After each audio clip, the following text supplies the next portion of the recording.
A B C जो है ये पॉजिटिव इंटीजर्स। गाइज ये जो कंडीशंस गिवन होती है आप इनको बहुत ध्यान से पढ़ा कीजिए।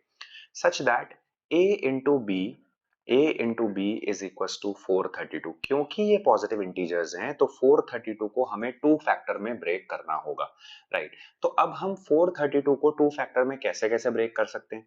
तो राइट, या तो हम कह सकते हैं कि ये 12 इंटू 36 होगा, this is what we can say, right.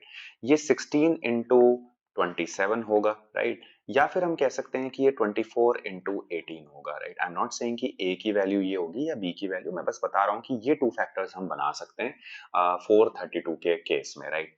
अच्छा, similarly if we talk about B C, so in that case b into C जो है ये 96 के बराबर है। What are the possibilities? So या तो 12 इंटू 8 ऐसे एक्सप्रेस कर सकते हैं, या फिर 16 इंटू 6 यूं एक्सप्रेस कर सकते हैं, या फिर 24 इंटू 4 भी 96 होता है तो हम इसको ऐसे भी लिख सकते हैं, राइट।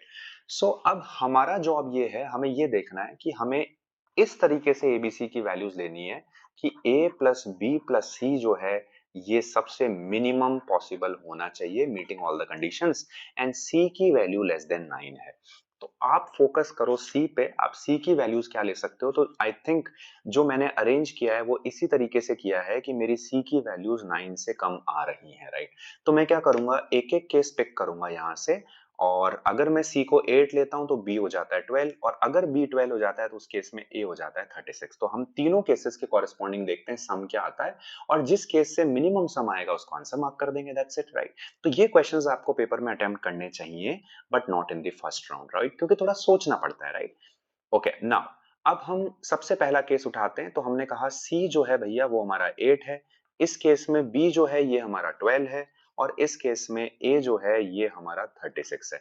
तो अगर यहां से हम सम करते हैं, a plus b plus c करते हैं, तो हमारी वैल्यू जो आती है 8 or then you have 12 and 36, तो ये बनता है आपका 58। This is the sum that you are getting, okay. दूसरा केस पिक करते हैं, ये वाला। तो इस केस में c हो जाता है 6, b हो जाता है 16, और a हो जाता है 27।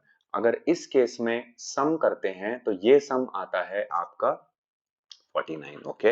And third the last case है, c होता है 4, b होता है 24, और a की वैल्यू आ रही है 18। अगर इसका सम करते हैं तो ये बनता है 46। आई थिंक तीनों सम में से सबसे छोटी पॉसिबल वैल्यू ये है, तो ये ही हमारा करेक्ट आंसर होगा। Correct answer is C option.